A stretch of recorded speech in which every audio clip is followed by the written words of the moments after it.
Hi friends, நம்ம வீட்டில் இன்றைக்கி பார்த்தீங்கன்னா சுட சுட சாப்பாடு. அப்புறம் பார்த்திங்கன்னா முருங்கைக்காய் சாம்பார். ஏன்னா இன்றைக்கி ஏதாவது புரோட்டாசி மாதங்கிறனால விஜி சாப்பிட்றவங்க பாப்பா விஜி சாப்பிடுவா, மட்டன் சாப்பிட மாட்டா. அவளுக்கு பார்த்திங்கன்னா முருங்கைக்காய், கத்திரிக்காய், அவரைக்காய் போட்டு சாம்பார். அப்படியே வாங்க பார்க்கலாம். எங்க மட்டன் இன்னும் கிரேவி பண்ணிடுங்க. கிரேவி பண்ணணும். அடுத்தது பார்த்திங்கன்னா குழம்பு, தனி குழம்பு ரெடியாக இருக்குது. ஓகே ஃப்ரெண்ட்ஸ், சரி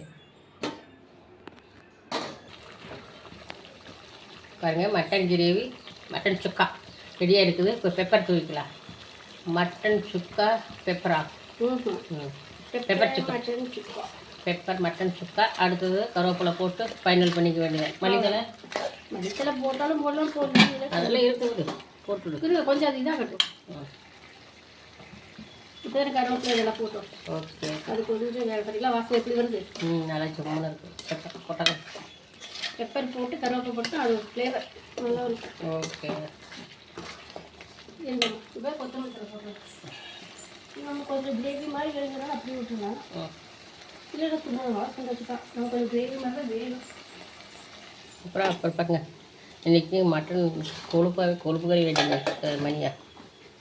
அவ்வளோ ரெடி ஆச்சா? ஓகே ஃப்ரெண்ட்ஸ், இன்றைக்கி வந்து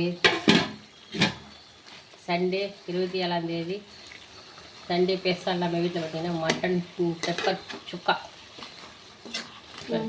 கம்ம வாசனை இருக்குதா? அப்படிக்கலாமா?